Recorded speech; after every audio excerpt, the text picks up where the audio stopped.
Hello मेरे प्यारे विद्यार्थियों, कैसे हो आप सभी। आशा करता हूँ आप बहुत अच्छे होंगे। मैं रवि रंजन सर आपका अपने यूट्यूब चैनल इंग्लिश मस्ती रवि में स्वागत करता हूँ। विद्यार्थियों, आपने पिछले क्लास में पढ़ा past perfect continuous tense. I hope आपको पिछला सारा क्लास समझ में आ गया होगा। यदि नहीं समझ में आया है तो आप फिर से वीडियो को देखिए, और जिन विद्यार्थियों ने नहीं देखा है ना, तो वो ज़रूर डिस्क्रिप्शन में हमारे सारे क्लास का लिंक दिया है, या प्लेलिस्ट में हमारा सारा क्लास अलग से बना हुआ है। तो आप लोग वहाँ जाके अलग अलग टाइम एंड टेंस का अलग प्लेलिस्ट है, सभी सब्जेक्ट मतलब क्या कि हर एक चैप्टर वाइज अलग अलग प्लेलिस्ट है।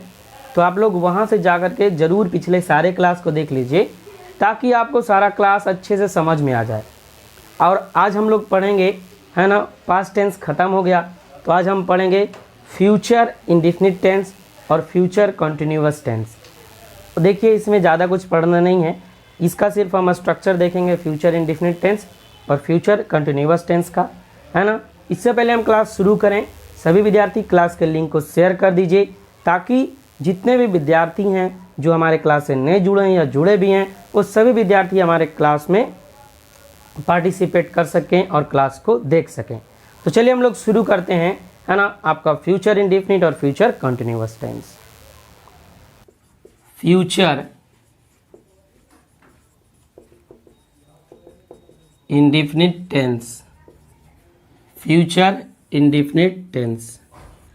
पास्ट तुम लोग अभी खत्म हो गया, अभी फ्यूचर, ठीक है, समझते ही चलना, ठीक है। आप लोग भी समझते चलिएगा। यहाँ मेरे सामने आपके जो आपको हिंदी पढ़ाते हैं राजीव और एक और विद्यार्थी हैं, दोनों पढ़ रहे हैं सामने बैठ के। आप लोग भी पढ़िए, ये लोग भी पढ़ रहे हैं, ठीक है। तो देखिए, तो फ्यूचर इंडेफिनिट टेंस का जो आपका पहचान है वो क्या होता है। सबसे पहले हम पहचान जानेंगे। आपको पहचान जानने की ज़रूरत है ना, क्योंकि आपके एग्जाम में ट्रांसलेशन पूछता है, और पहचान जो है वो आपको ट्रांसलेशन बताने में मदद करता है, ट्रांसलेशन बनाने में मदद करता है।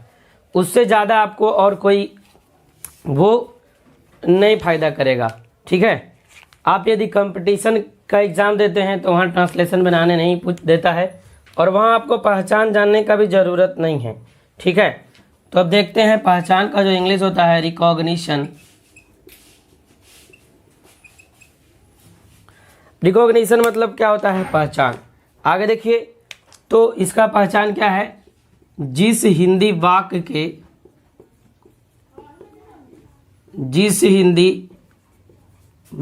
के क्रिया के अंत में गा गे गी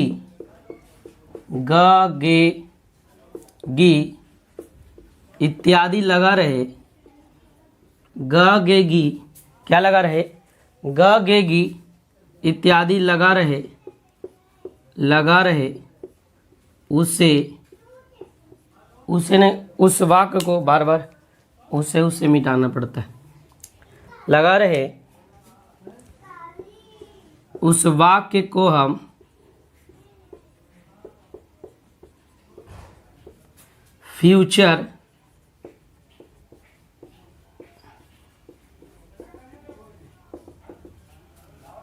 इंडेफिनिट टेंस में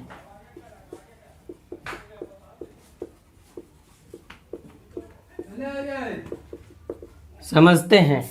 देखिए, तो इसका पहचानने का नियम हम लोग क्या जाने, तो जिस वाक्य के अंत में गा गे गी रहेगा उसको हम साधारणतः समझते हैं फ्यूचर इंडेफिनिट टेंस में, ठीक है। तो ये आपको पहचानने का नियम सिर्फ और सिर्फ ट्रांसलेशन बनाने तक मदद करेगा, जो आपके एग्जाम में 8 नंबर का आता है। चलिए अब हम लोग स्ट्रक्चर देख लेते हैं इसका। स्ट्रक्चर क्या क्या होता है, तो हमने पहले भी कल के क्लास, परसों के क्लास, जब भी क्लास पढ़े हैं, तो आपको पता होगा कि 2 सेंटेंस में हम स्ट्रक्चर देखते हैं, एक असर्टिव, दूसरा इंट्रोगेटिव। असर्टिव में अफर्मेटिव होता है, असर्टिव में अफर्मेटिव होता है और निगेटिव। तो अफर्मेटिव का स्ट्रक्चर क्या होता है, इसमें हमको शैल और विल लेना पड़ता है, तो सब्जेक्ट प्लस शैल और विल, जो कि आपका मॉडल ऑक्सिलरी वर्ब भी है ना। शैल विल क्या है, मॉडल ऑक्सिलरी वर्ब है। तो सब्जेक्ट प्लस सेल या बिल के बाद वर्ब का पहला रूप, उसके बाद ऑब्जेक्ट क्वेश्चन मार्क। ठीक है, और हमेशा ये एक बात ध्यान रखिएगा कि जो भी डू, डज और डिड के बाद यदि नॉट लगता है तो वहाँ भी वर्ब के पहले रूप का प्रयोग होता है, और कोई भी यदि मॉडल वर्ब रहता है तो उसके बाद भी वर्ब के पहले रूप का प्रयोग होता है। ये दोनों कॉन्सेप्ट आप याद रखिएगा, ठीक है ना। चलिए अब निगेटिव देखते हैं। निगेटिव देखते हैं तो निगेटिव में देखिए आपका कुछ नहीं करना है, सब्जेक्ट प्लस सेल या बिल के बाद आपको क्या करना है, नॉट लगाना है, इसके बाद वर्ब का पहला रूप लिखना है और फिर ऑब्जेक्ट लगा देना है। ठीक है, समझ में आ रहा है ना। चलिए देखिए इसके बाद फिर हम इंट्रोगेटिव वाला देख लेते हैं। इंट्रोगेटिव में आपका दो आएगा। इंट्रोगेटिव में दो तरह का आता है आपका, एक यस नो क्वेश्चन, तो यहाँ लिख लेते हैं यस नो क्वेश्चन। क्या लिखेंगे, यस नो क्वेश्चन। और यस नो क्वेश्चन में आपका स्ट्रक्चर क्या बनता है, कुछ नहीं करना है, जो भी एक्सिलरी वर्ब है, एक्सिलरी वर्ब को हमको सिर्फ आगे लेके आना है। यस नो क्वेश्चन में एक्सिलरी वर्ब आपका यहाँ क्या है, सेल है या बिल है, इसको आगे लेके आइए, इसके बाद सब्जेक्ट को लेके जाइए, इसके बाद वर्ब का पहला रूप लिखिए, इसके बाद ऑब्जेक्ट लिखिए और क्वेश्चन मार्क देना नहीं भूलिए। ठीक है, यहाँ तक हो गया। अब आगे देखते हैं। आगे आपका है, इसका यदि निगेटिव बनाना चाहें तो निगेटिव कैसे बनेगा, आपका सेल या बिल है। ठीक है, सेल या बिल के बाद सब्जेक्ट लिखेंगे, सब्जेक्ट के बाद नॉट, नॉट के बाद वर्ब का पहला रूप और फिर ऑब्जेक्ट लिखेंगे, क्वेश्चन मार्क दे देंगे। ठीक है, इसके बाद देखिए आपका फिर WH क्वेश्चन वर्ड वाला होता है, WH क्वेश्चन वर्ड वाला स्ट्रक्चर है। ठीक, तो WH क्वेश्चन वर्ड वाले में यहाँ पे लिखते हैं WH question word plus subject plus verb. यहाँ WH क्वेश्चन के बाद पहले एक्सिलरी वर्ब डालते हैं, तो इसके बाद डालेंगे सेल या बिल, सेल या बिल के बाद सब्जेक्ट, सब्जेक्ट के बाद V1 फिर ऑब्जेक्ट और क्वेश्चन मार्क। ठीक है, इसके बाद फिर इसका भी अगर निगेटिव बनाते हैं तो यहाँ लिखना पड़ेगा WH question word plus shall या बिल, सेल या will plus subject plus not plus V1 plus object और क्वेश्चन मार्क।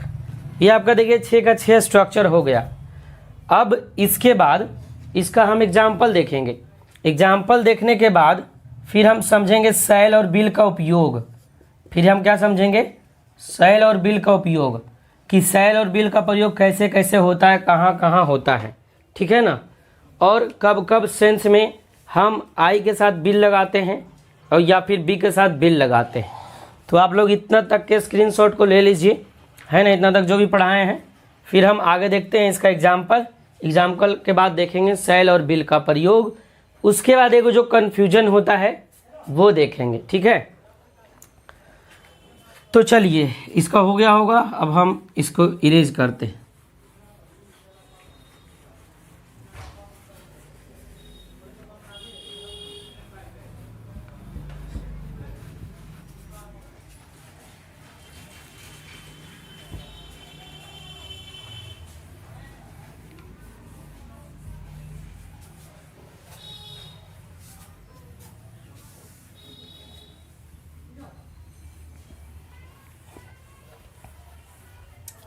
चलिए अब एग्जाम्पल दे लेते हैं उसका।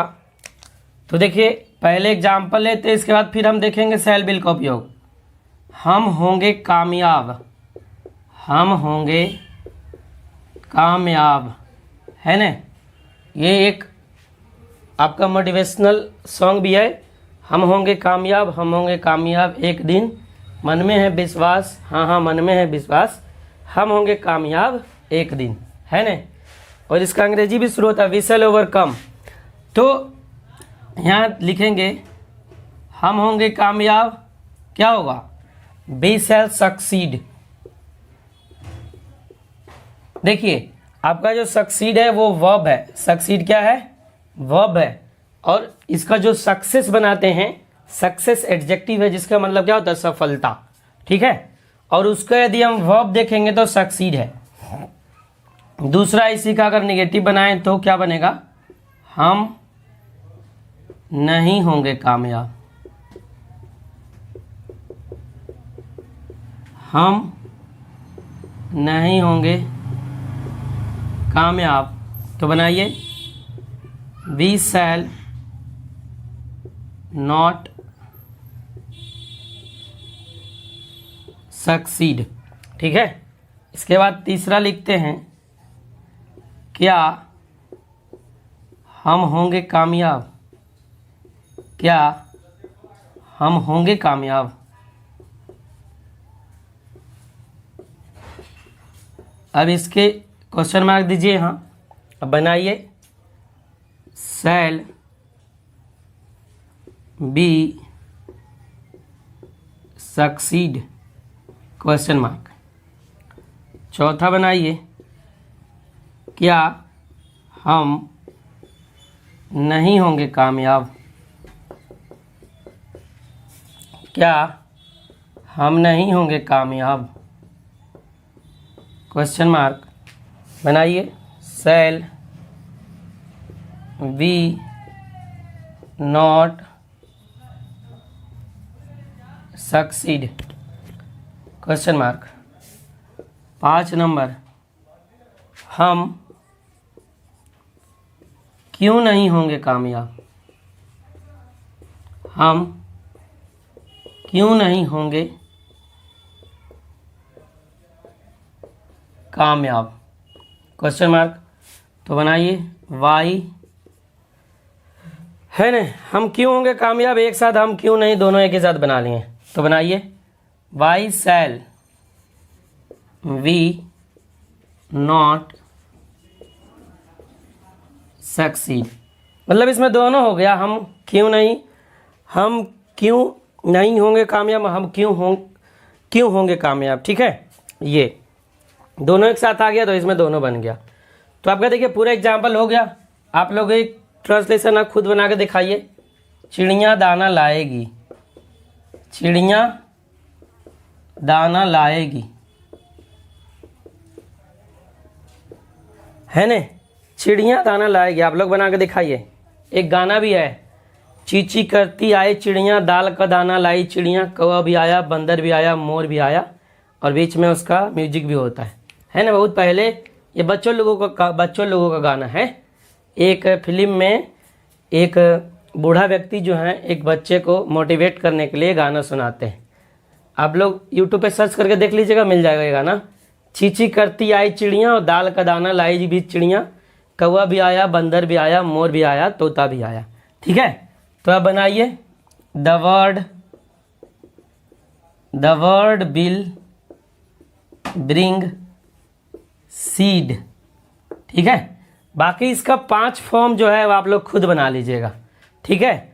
चिड़िया दाना नहीं लाएगी, क्या चिड़िया दाना लाएगी, क्या चिड़िया दाना नहीं लाएगी, चिड़िया दाना कैसे लाएगी, चिड़िया दाना कैसे नहीं लाएगी। आप लोग इसको पूरा बना लीजिएगा, ठीक है। अब हम आगे बढ़ते हैं, शैल और विल के उपयोग को देखते हैं कि शैल और विल का उपयोग कहाँ कहाँ किस किस सब्जेक्ट के साथ होता है, कैसे होता है, और कहाँ हम आई के साथ विल का प्रयोग करते हैं, बी के साथ विल का प्रयोग करते हैं। तो इसका स्क्रीनशॉट ले लीजिए, फिर बढ़ते हैं हम आगे, ठीक है, और करते हैं इसको रब। आई होप आप ले लिए होंगे स्क्रीनशॉट। आप लोग लाइक करते चलिएगा, जो भी नए स्टूडेंट हैं चैनल सब्सक्राइब कर लीजिएगा, और शेयर धुआंधार धमाकेदार रूप से कीजिए, ताकि सारे लोग जानें कि यहाँ आपका पूरा कंप्लीट पढ़ाई होता है, आधा अधूरा नहीं होता है। बहुत सारे लोग आधा अधूरा पढ़ा के छोड़ देते हैं, लेकिन हम आपको फ्री ऑफ कॉस्ट में पूरा का पूरा पढ़ाएंगे। एक चीज़ ऐसा नहीं होगा जो छोड़ेंगे, और क्वेश्चन भी करवाएंगे, टेंशन नहीं लेना है, यहाँ सारा कुछ होगा, ठीक है। आप लोग उतार लिए होंगे। चलिए तो हम लोग आगे अब देखते हैं यूज ऑफ विल और शैल। यूज ऑफ बिल और शैल। तुम लोग भी ध्यान से देखना राहुल, ठीक है। हाँ तो चलिए अब सबसे पहले शैल और बिल, ठीक है। तो देखिए शैल का प्रयोग हम करते हैं आई के साथ और बी के साथ, वहीं बिल का प्रयोग करते हैं अदर सब्जेक्ट।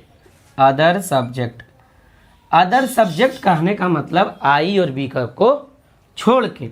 अदर सब्जेक्ट में आपका आ गया ही, सी, इट, नेम, ठीक है, दे, ठीक है, इतना आ गया, और यू, ये आ गया, ठीक।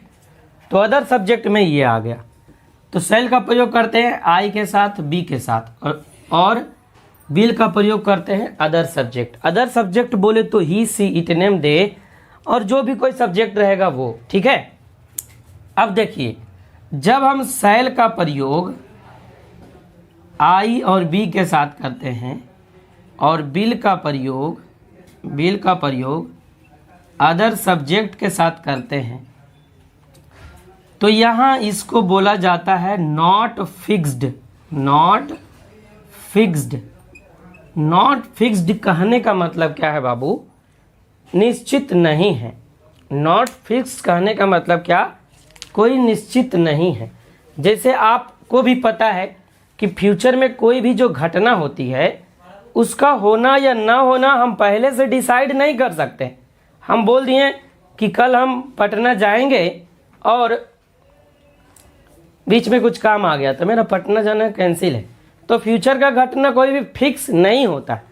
इसलिए पहला जब शैल का प्रयोग आई के बी के साथ किए और बिल का प्रयोग अदर सब्जेक्ट के साथ किए तो इसको हम क्या बोले? Not fixed. नॉट फिक्स्ड मतलब कोई निश्चित नहीं है, कोई निश्चित नहीं है। अब देखिए जब शैल का प्रयोग आई बी के साथ करते हैं, बिल का प्रयोग अदर सब्जेक्ट के साथ करते हैं तो यह नॉट फिक्स्ड होता है। और नॉट फिक्स जब होता है तो यह बताता क्या क्या है? तो जब नॉट फिक्स्ड होगा तो यह बताएगा फ्यूचर एक्शन। क्या बताएगा? Future action. और क्या बताएगा? फ्यूचर एक्शन के अलावे और बताता है फ्यूचर एक्शन के अलावे इंटेंशन। इंटेंशन मतलब क्या होता है? इरादा। इंटेंशन मतलब इरादा। इंटेंशन नहीं बताएगा तो एक चीज और बताता है, ओपिनियन। ओपिनियन मतलब विचार। ओपिनियन मतलब विचार।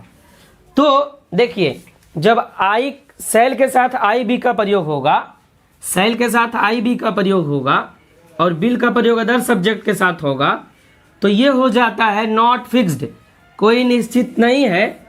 जहां ये बताता है इंटेंशन या ओपिनियन, या तो बताता है फ्यूचर एक्शन।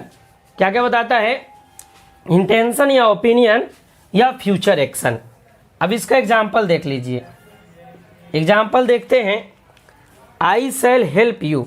एग्जाम्पल पहला लिखते हैं, आई शैल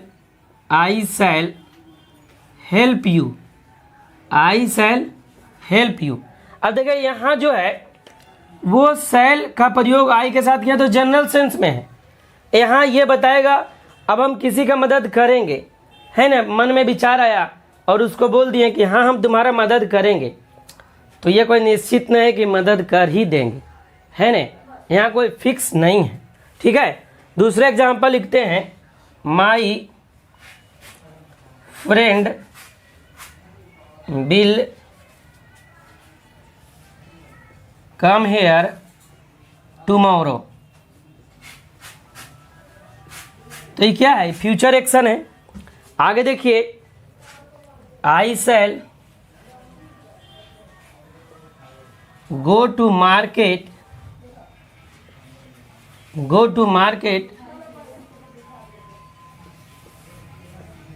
टुमारो। ये भी हमारा फ्यूचर एक्शन है। आगे देखिए, I shall be 30 next year. I shall be 30 next year. ये भी बोल रहा है कि हम नेक्स्ट ईयर अगले साल हम 30 के हो जाएंगे। तो ये भी उसका क्या है, फ्यूचर का बात बोल रहा है। ठीक है, आगे देखते हैं। We shall go to our grand parents house tomorrow. तो ये जितना बात बोले या तो फ्यूचर एक्शन है या तो फिर इंटेंशन है। इसमें देखिए आपका क्या है, इंटेंशन है। ठीक है, तो ये जनरल सेंस में है। तो जनरल सेंस में जब शैल का प्रयोग करते हैं आई बी के साथ और विल का प्रयोग अदर सब्जेक्ट के साथ करते हैं तो यहाँ नॉट फिक्स्ड होता है। क्या होता है, नॉट फिक्स्ड। और ये बताता है इंटेंशन और ओपिनियन, या तो बताएगा फ्यूचर एक्शन। ठीक है, अब चलिए जिसका आप लोग को इंतजार था उसके बारे में बात करते हैं। इसका आप स्क्रीनशॉट ले लीजिए। आगे हम देखते हैं, जब शैल का प्रयोग अदर सब्जेक्ट के साथ होगा और विल का प्रयोग आई बी के साथ होगा तब क्या होता है। ठीक है, आप लोग स्क्रीनशॉट लीजिए, लाइक शेयर करते चलिए। अब फिर इसको रब हम करते हैं और आगे देखते हैं।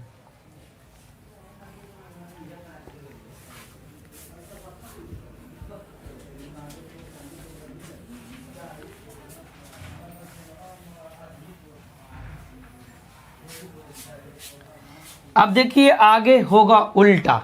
अब क्या होगा आगे, उल्टा।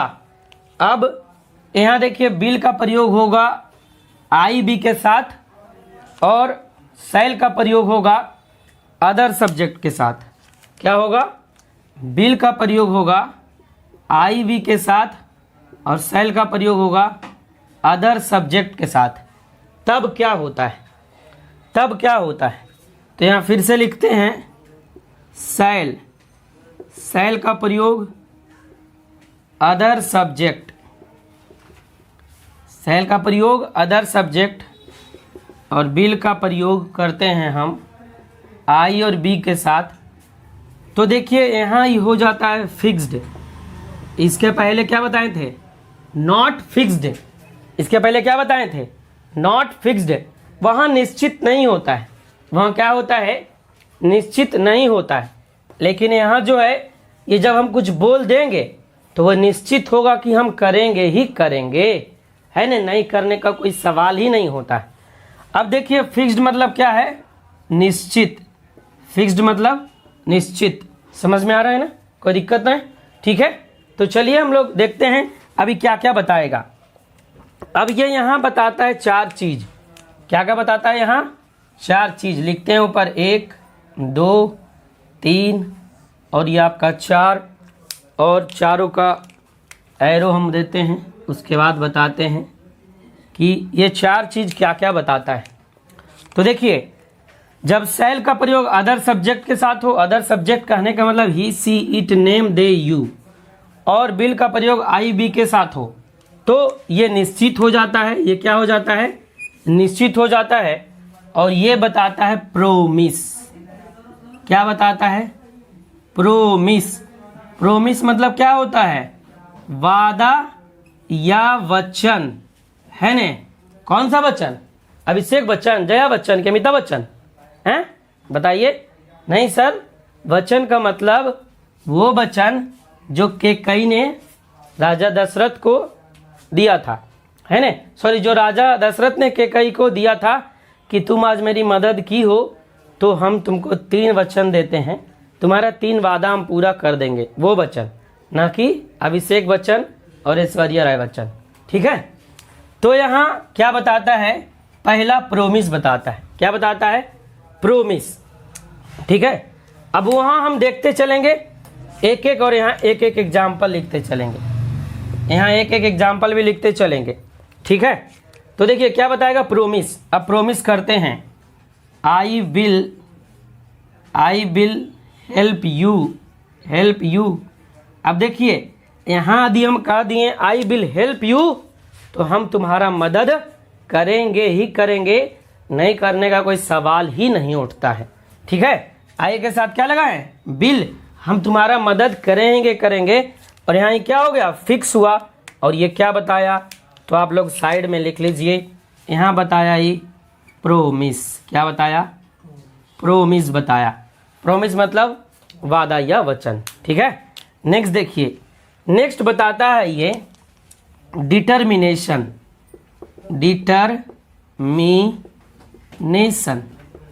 डिटर्मिनेशन का मतलब होता है समर्पण। डिटर्मिनेशन का मतलब क्या होता है, समर्पण। डिटर्मिनेशन का मतलब समर्पण। आगे क्या बताएगा ये डिटर्मिनेशन, पहला क्या बताया, प्रोमिस।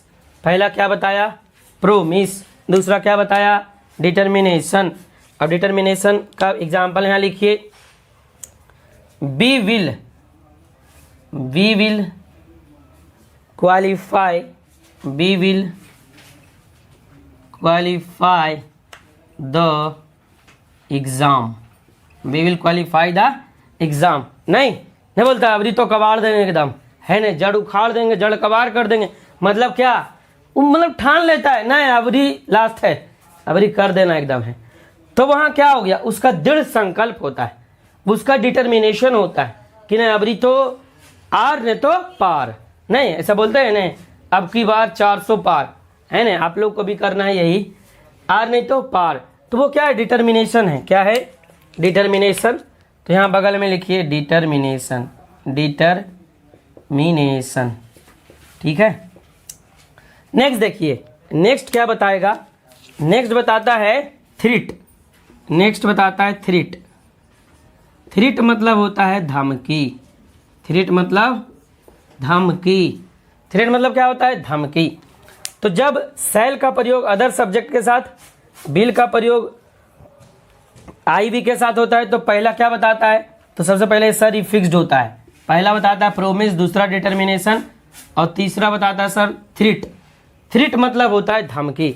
जैसे अब यहाँ एग्जाम्पल लिखिए, किसी को हम बोलते हैं ए तुमको जान से मार देंगे, नहीं सुन रहा है ना, तो वहाँ उसको धमकी देते हैं, नहीं क्या बोलते हैं, आई विल किल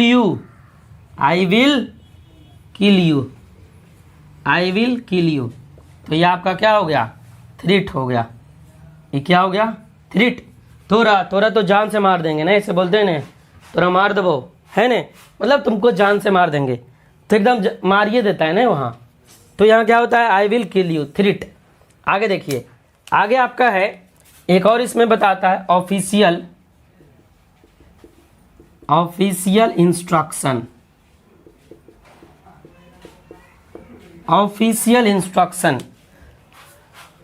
जो आपका कार्यालय से संबंधित जो भी निर्देश होता है, वो क्या होता है, वो करना जरूरी होता है।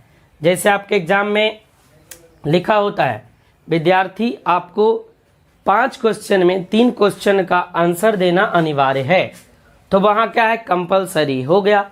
जैसे पहले क्या होता था, पहले आपका जो इंटर का एग्जाम होता था उसमें 150 नंबर का इंग्लिश होता था और 50 नंबर का हिंदी, लेकिन अब क्या कर दिया गया, कंपलसरी 100 नंबर का इंग्लिश, 100 नंबर का हिंदी। मतलब क्या कि 100 नंबर का दोनों होगा और आपको दोनों चुनना पड़ेगा। तो क्या है, ऑफिशियल इंस्ट्रक्शन है ना। और आपको ऑफिशियल इंस्ट्रक्शन क्या दिया जाता है, तो बोला जाता है नो कैंडिडेट,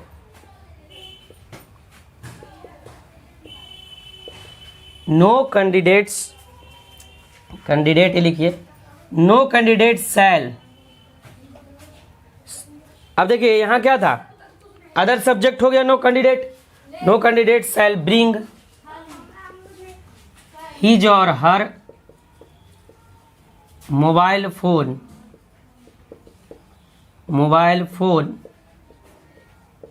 इन एग्जामिनेशन हॉल, लिख लीजिए EXAMINATION, इन एग्जामिनेशन हॉल। ठीक है ना। अब बोला क्या कि कोई भी कैंडिडेट एग्जामिनेशन हॉल में अपना मोबाइल जो है वो नहीं लेके आएगा, यहाँ से अलग है, मोबाइल फ़ोन नहीं लेके आएगा। तो ये क्या है, ये अनिवार्य इंस्ट्रक्शन है। यदि आप ले जाइएगा तो आपको एक्सपेल्ड कर दिया जाएगा, ये एग्ज़ाम से निकाल दिया जाएगा। तो ये ऑफिशियल इंस्ट्रक्शन है। ये क्या है, ऑफिशियल इंस्ट्रक्शन। तो आप देख लिए सेल बिल का प्रयोग। सेल बिल का प्रयोग जब बी के साथ या आई बी के साथ सेल प्रयोग होता है और अदर सब्जेक्ट के साथ बिल, तो वहाँ वो हो जाता है क्या, नॉट फिक्स्ड। तो वो बताता है इंटेंशन या ओपिनियन या बताएगा फ्यूचर एक्शन। लेकिन जब बिल का प्रयोग आई बी के साथ होता है और सेल का प्रयोग अदर सब्जेक्ट के साथ होता है तो ये बताता है प्रोमिस, डिटर्मिनेशन, थ्रीट और ऑफिशियल इंस्ट्रक्शन, है ना, जहाँ ये फिक्स होता है, जहाँ क्या होता है, ये फिक्स होता है। ठीक है, तो आप सेल बिल का प्रयोग देख लिए और आपको इतना ही पढ़ना है फ्यूचर इंडेफिनिट में। एक आपका क्या है, आगे हमको पढ़ना है फ्यूचर कॉन्टिन्यूअस टेंस।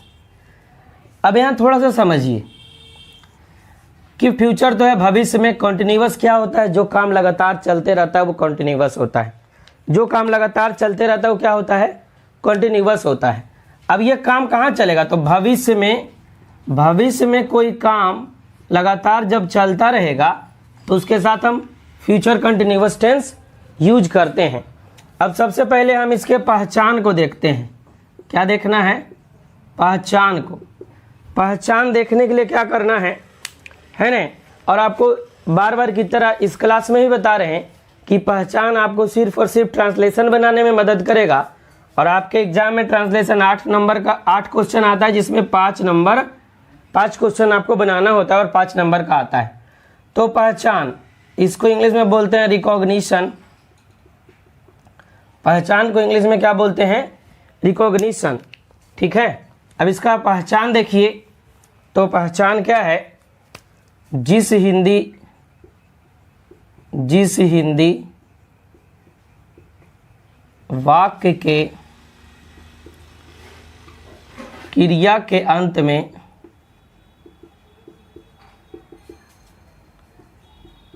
ता रहेगा, ते रहेंगे, ती रहेगी, इत्यादि लगा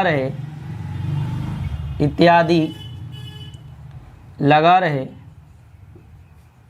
उस वाक्य को हम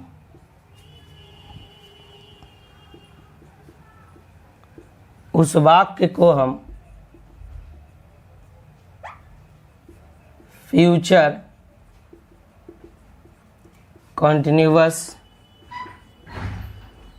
टेंस में, उस वाक्य को हम फ्यूचर कॉन्टिन्यूअस टेंस में समझते हैं। उस वाक्य को हम कहाँ समझते हैं, फ्यूचर कंटिन्यूअस टेंस में समझते हैं। मतलब कि वह जो है फ्यूचर कंटिन्यूअस टेंस में होगा। कब, तो जिस भी वाक्य के क्रिया के अंत में ता रहेगा, ते रहेंगे, ती रहेगी, इत्यादि लगा रहे, तो उस वाक्य को हम फ्यूचर कंटिन्यूअस टेंस में समझते हैं। चलिए अब हम इसके स्ट्रक्चर को देखते हैं। क्या देखेंगे, इसके स्ट्रक्चर को। और स्ट्रक्चर हमको जानने के लिए क्या करना पड़ता है, 2 सेंटेंस लेना पड़ता है। एक सेंटेंस असर्टिव होता है, दूसरा इंट्रोगेटिव होता है। असर्टिव में 2 सेंटेंस का हम स्ट्रक्चर बनाते हैं, एक होता है अफर्मेटिव, दूसरा निगेटिव। और इंट्रोगेटिव में भी 2 का बनाते हैं, यस नो क्वेश्चन और WH क्वेश्चन वर्ड। तो चलिए अभी हम देखते हैं अफर्मेटिव। क्या देखते हैं, अफर्मेटिव। तो इसमें अफर्मेटिव का स्ट्रक्चर हम बनाते हैं तो क्या यूज करते हैं, आप लोग जो जानते हैं वह स्ट्रक्चर बताइए। सब्जेक्ट प्लस सेल या बिल लेते हैं। सेल या बिल तो फ्यूचर टेंस में आएगा ही। सब्जेक्ट प्लस सेल या बिल लेते हैं। इसके बाद लेते हैं बी के बाद लेते हैं वर्ब का चौथा रूप। ठीक है, बी के बाद क्या लेते हैं, वर्ब का चौथा रूप। और ये देखिए, ये बी क्या है, बी फॉर्म है। ये बी क्या है, बी फॉर्म का फर्स्ट फॉर्म वाला वर्ब है। ठीक है, और यदि सेल के बाद बी नहीं लगाएंगे तो फिर V4 हम नहीं लगा सकते हैं। सेल बिल के बाद हमको क्या करना पड़ता है, वर्ब का पहला रूप लेना पड़ता है। कई बार बताएं कि मॉडल वर्ब जो होता है, मॉडल वर्ब के बाद वर्ब का पहला रूप आता है। और देखिए आप लोग, ये जो बी है, बी वर्ब का पहला रूप है कि नहीं है, ये बताइए। बी जो है वर्ब का पहला रूप है कि नहीं है। अब बी वर्ब वर्ब का कौन सा फॉर्म है, ये देखिए। तो बी फॉर्म पहले हम लिखते हैं। कोई भी जो वर्ब होता है उसका 4 फॉर्म होता है। बी फॉर्म का जो है वो देखिए V1, V2, V3, V4 और V5। अब देखिए बी फॉर्म जो होता है, बी मतलब होना होता है, बी मतलब होना। अब इसका V1 होता है क्या, M, R और B, एम आर और बी। देखिए यही बी जो है ना यहाँ लिखा गया है। क्यों? क्योंकि हम आपको बताए हैं कि कंटिन्यूअस टेंस का स्ट्रक्चर क्या होता है, बी फॉर्म और प्लस V4। तो बी फॉर्म में इज, एम आर, बाज, वेयर तो आएगा ही, लेकिन उसके साथ एक देखिए बी भी आता है। क्या आता है, बी। तो यहाँ हम बी लेंगे, बी, ठीक है। और यही बी आपका यहाँ गया है, यही बी क्या हुआ है, यहाँ गया है। देखिए बी फॉर्म में है ना एक बी, वही बी वहाँ गया है। अब देखिए थोड़ा सा एक चीज़ और समझिए।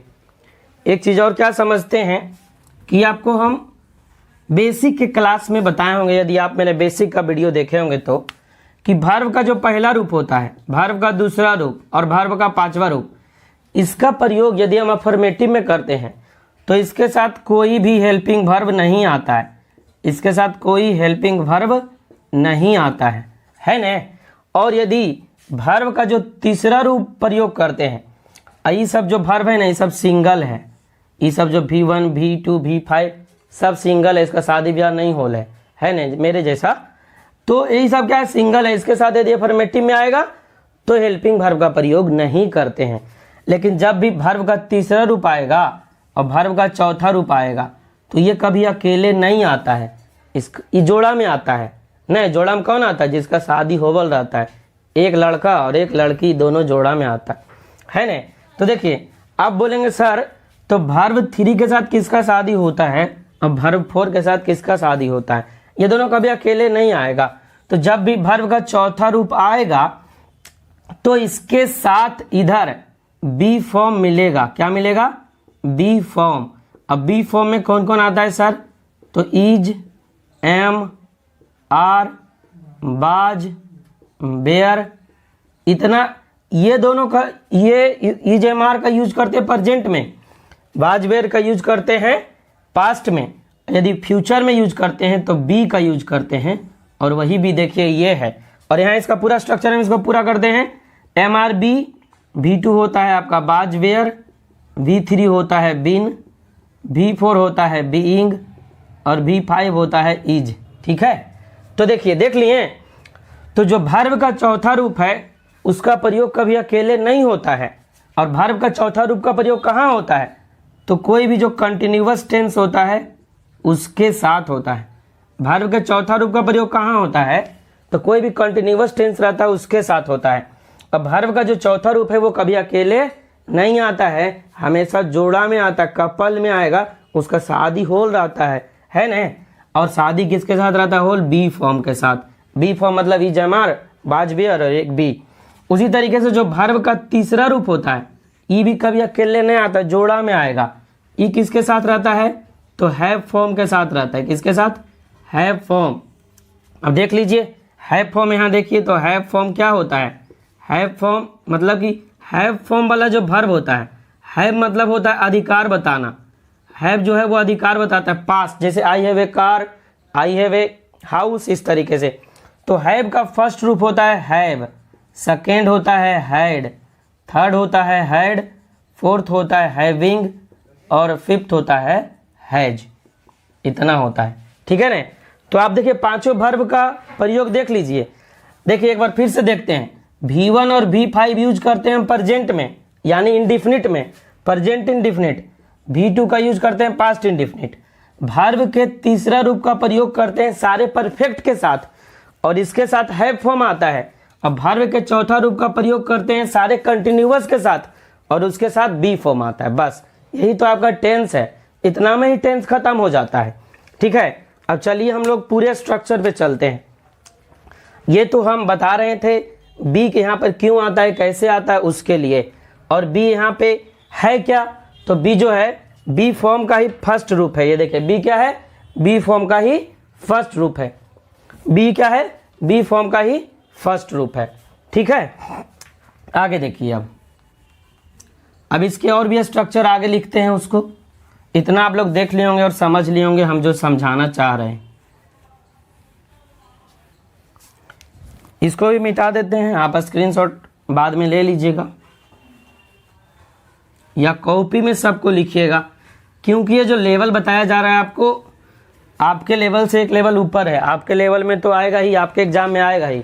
आप यदि उसके बाद एयरफोर्स देते हैं, एनडीए देते हैं, आप इसके बाद नेवी देते हैं, उस एग्ज़ाम के लिए भी एलिजिबल है ये सब सारा। ठीक है, तो अफर्मेटिव के बाद देखिए निगेटिव। निगेटिव में क्या होगा,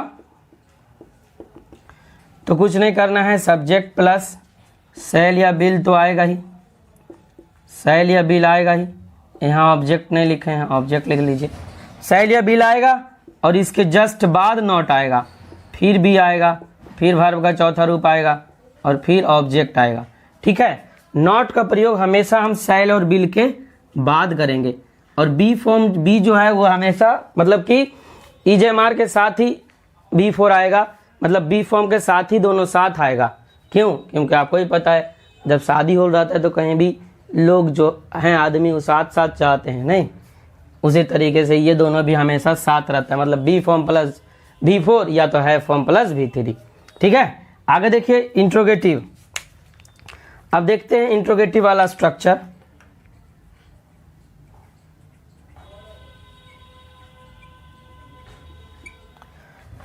इंट्रोगेटिव वाला स्ट्रक्चर देखिए, तो इंट्रोगेटिव का स्ट्रक्चर क्या होता है, और इंट्रोगेटिव दो तरह का होता है।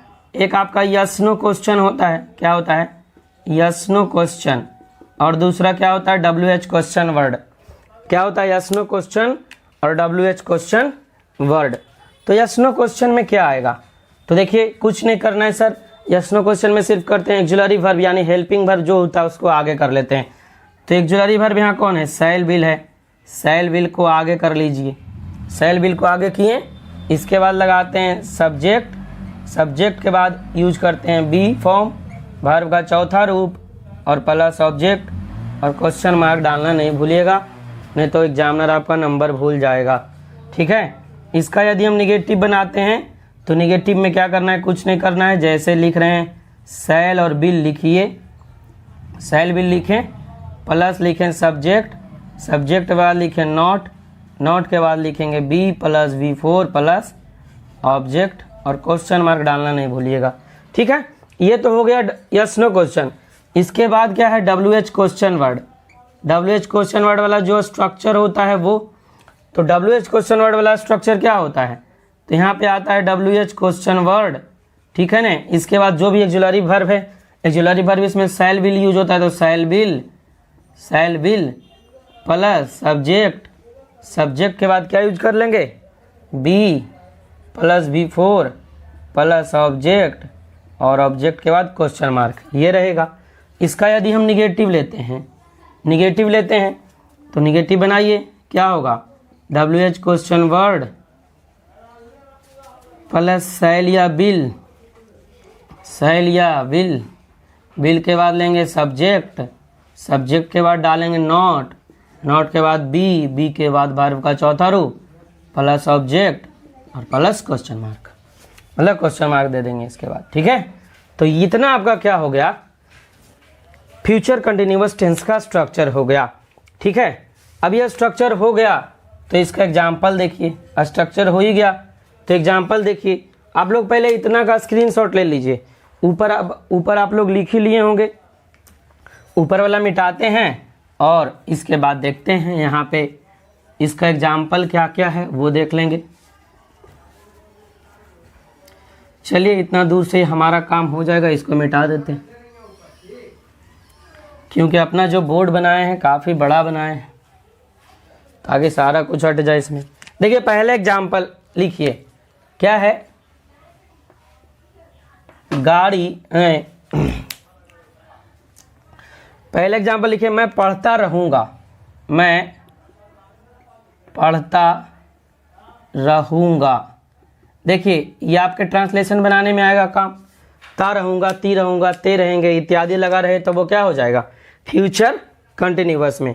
इसको बनाइए अब, तो मैं पढ़ता रहूँगा क्या बनेगा, I shall be reading, I shall be reading. ठीक है, इसके बाद देखिए अगला क्वेश्चन, सीता गाना गाती रहेगी, सीता गाना गाती रहेगी। ठीक है, बनाइए, Sita will be singing a song. ठीक है, सीता गाना गाती रहेगी। यहाँ पर अगर ए लगाएं तो एक भी लिख सकते हैं, सीता एक गाना गाती रहेगी, Sita will singing a song. ठीक है, इसके बाद लिखिए, तुम नहीं पढ़ते रहोगे, तुम नहीं वाला आ गए हम निगेटिव, तुम नहीं पढ़ते रहोगे, तुम नहीं पढ़ते रहोगे। इसका बनाइए आप लोग को आता है तो बनाते चलिए। ठीक है, यू के साथ क्या लगता है, bill, you will not be reading, you will not be reading. ठीक है, नेक्स्ट देखिए आपका है, उस समय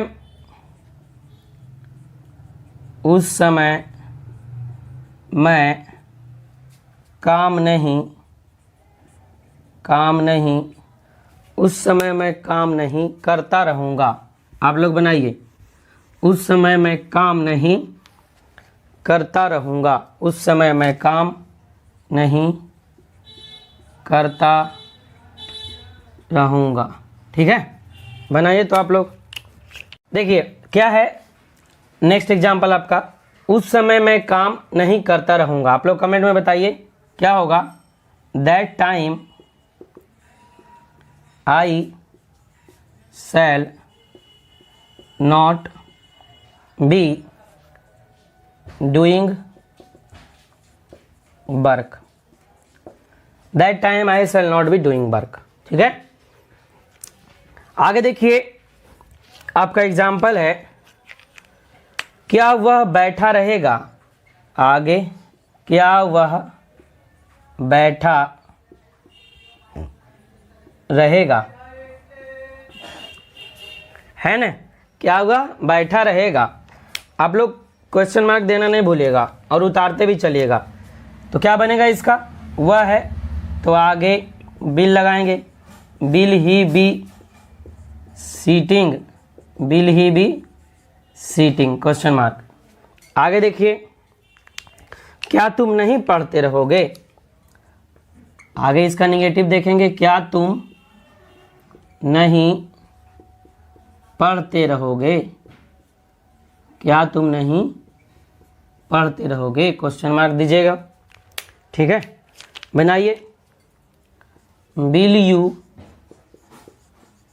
you not be reading, will you not be reading. ठीक है, आगे देखिए अब एग्जाम्पल देखते हैं, और जो दो गो बचा हुआ है WH क्वेश्चन वाला वो,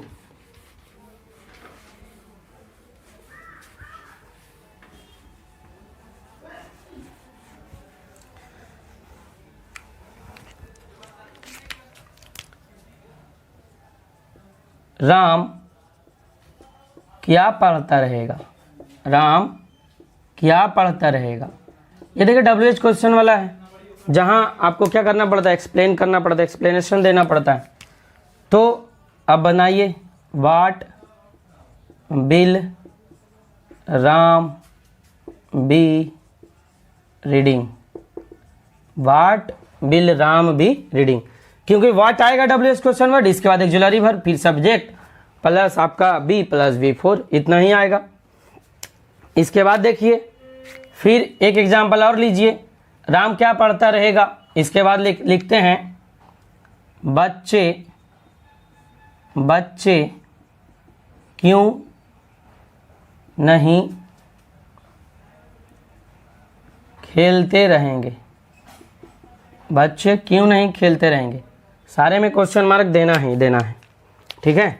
तो बनाइए, why will children not be playing, ठीक है। तो देखिए यहाँ आपका 6 का 6 एग्जाम्पल हो गया, मतलब 6 वो तरह के स्ट्रक्चर का एग्जाम्पल हम देख लिए। और इस तरीके से आपका जो है वो फ्यूचर कंटिन्यूअस टेंस समाप्त होता है। विद्यार्थियों, आई होप आपको क्लास अच्छा लगा होगा और आप क्लास का पूरा आनंद उठाएं, पूरा लाभ उठाए होंगे, है ना। आप क्लास प्रत्येक दिन देखिए, और पिछले क्लास को जो नहीं देखे हैं लिंक में डिस्क्रिप्शन में लिंक डाल दिए हैं, है ना, सारे क्लास का लिंक डाला रहता है, तो आप लोग ज़रूर देखिए। आई होप क्लास अच्छा लगा होगा। क्लास अच्छा लगा तो आप लाइक ज़रूर कीजिए और शेयर करिए ज़्यादा से ज़्यादा वीडियो को, ठीक है। फिर मिलते हैं आपसे कल, और कल हम लोग टेंस को ख़त्म कर लेंगे, जिसमें हम देखेंगे फ्यूचर का आपका परफेक्ट टेंस और फ्यूचर परफेक्ट कॉन्टिन्यूअस टेंस। इतना पढ़ के हम टेंस को ख़त्म करेंगे, और टेंस को ख़त्म करने के बाद फिर हम टेंस से रिलेटेड जितना भी क्वेश्चन आपके एग्जाम में पूछता है ना, उसको हम देखने का प्रयास करेंगे, देखेंगे, है ना। और कि आपका एक भी क्वेश्चन नहीं छूटेगा। जैसे टेंस से जो है आपके एग्जाम में करीब 5 से 6 क्वेश्चन आएगा, ठीक है ना।